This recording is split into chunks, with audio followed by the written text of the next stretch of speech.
Les amis, est-ce que vous vous rendez compte de la force de la propagande, de la force du lavage de cerveau, de la force de ce qu'ils nous font depuis 2 ans? Nous sommes, je l'ai dit, dans un grand test de soumission. Nous sommes des cobayes médicaux, ça je crois que tout le monde l'a compris, mais aussi des cobayes mentaux. On nous habitue à la nouvelle forme de dictature, qui n'est bien sûr plus une dictature avec des méchants moustachus, avec l'armée partout, avec de la violence assumée. Dictature, c'est-à-dire il n'y a pas d'institution, il y a un petit autocrate avec une petite équipe, voilà, il y a plein d'exemples. Là maintenant c'est différent, c'est pervers, c'est la tyrannie, c'est-à-dire qu'il y a tous les éléments de la démocratie, mais qui sont corrompus, donc qui sont finalement inutilisables, et qui donnent ce costume de démocratie. Nous avons effectivement une Assemblée nationale, mais est-ce que les députés votent en leur âme et conscience, ou leur logique? Non. Ils votent comme des robots ce que leur chef leur dit de voter.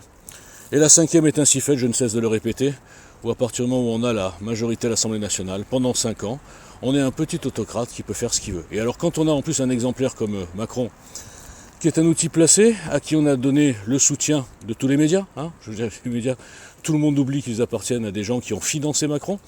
Quand on a le soutien de toute l'administration profonde, alors il y a soit des outils zélés, soit des corrompus, soit des incompétents qui ont menti pour la cause fasciste socialiste, et qui sont bien sûr promus, je ne dirai pas de nom, mais enfin, il y a beaucoup de promotions qui se font, soit sur le chantage, vous savez, des gens qui sont tenus par des dossiers, ça il y en a beaucoup, des dossiers en pédophilie notamment, soit par des dossiers financiers, de corruption justement.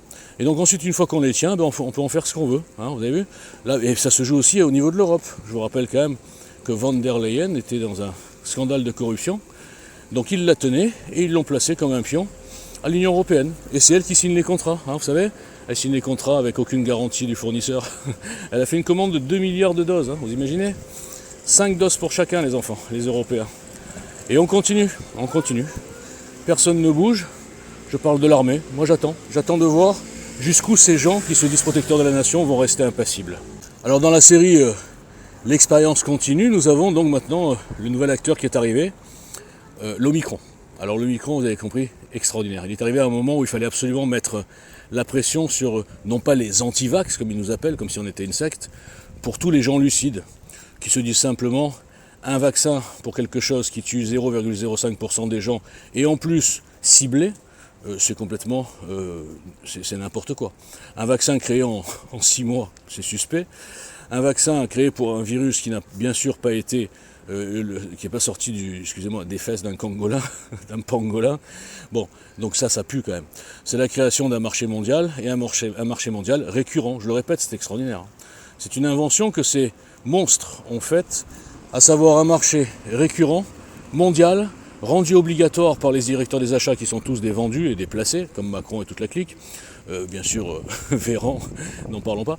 Et donc, mais c'est pas fini, c'est que récurrent dans le sens où on vous dit un vaccin, mais attends, non, il en faut un deuxième. Ah, il y a un nouveau variant, il en faut un troisième. Marketingment parlant, c'est vraiment une mine d'or. Alors je le répète, ça doit ruisseler. Parce que la motivation, l'acharnement qu'ils mettent pour que tout le monde soit vacciné, soi-disant pour la santé et la sécurité des gens. Mais la santé et la sécurité des gens, ça fait 30 ans qu'ils n'en ont rien à foutre, même plus. Ils en ont rien à foutre. Quand ils laissent des dangers publics en liberté, des sans-papiers, des migrants, délinquants, multirécidivistes, et qu'ils les relâchent, il faut rentrer chez vous, monsieur. Ils savent très bien qu'au coin de la rue, ils vont encore attaquer une femme, ou ils vont faire un braquage, donc un braquage sans arme.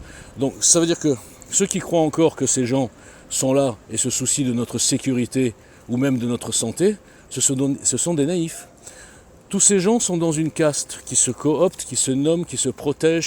Eux sont des outils des mondialistes, bien sûr, et nous sommes des outils qui payons notre propre invasion, notre propre asservissement, notre propre martyrisation, si j'ose dire. Et puis les caisses publiques, eh bien, ils sont en train de les vider, et ça passe dans des mains privées qui après redistribuent. C'est ça, c'est les dividendes de la corruption. Et juste pour rigoler, en ce 1er janvier de cette nouvelle année qui commence, parlons du masque à l'extérieur. Vous vous rendez compte qu'ils nous font avaler ce que eux-mêmes ont dit, et pas que eux, même l'OMS, même des scientifiques ont avoué que c'était ridicule.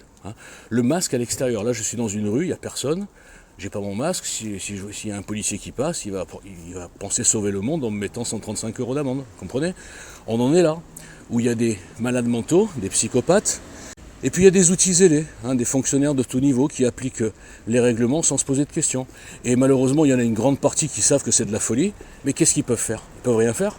Ils peuvent pas se révolter, ils vont perdre leur boulot.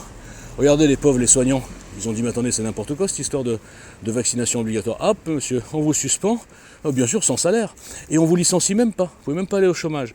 La perversité à son niveau maximum. Et quand vous voyez des femmes-hommes, ou je sais pas comment, des hommes-femmes, comme Elisabeth Borne, qui prend plaisir à nous dire ah bien sûr nous avons pris des mesures, ah oui oui ce sera suspension de salaire. C'est-à-dire qu'ils en ont rien à foutre comment les gens vont survivre. Ils veulent les soumettre, ils ne supportent pas la résistance, ils ne supportent pas les gens logiques qui voient tout ce qui se passe et qui disent mais jusqu'où on va aller dans la soumission délirante. Le masque à l'extérieur, tout le monde sait que les contagions sont à l'intérieur, tout le monde sait que les contagions sont souvent intrafamiliales, ils vont nous faire vivre avec des masques, les enfants, ils n'ont aucune pitié pour les enfants. Alors il y en a qui aiment beaucoup les enfants, vous savez, dans cette caste, on appelle ça la pédophilie, dans une certaine société, c'est assez courant, il y a même des transgenres. Bon, on est quand même dans un monde de fous.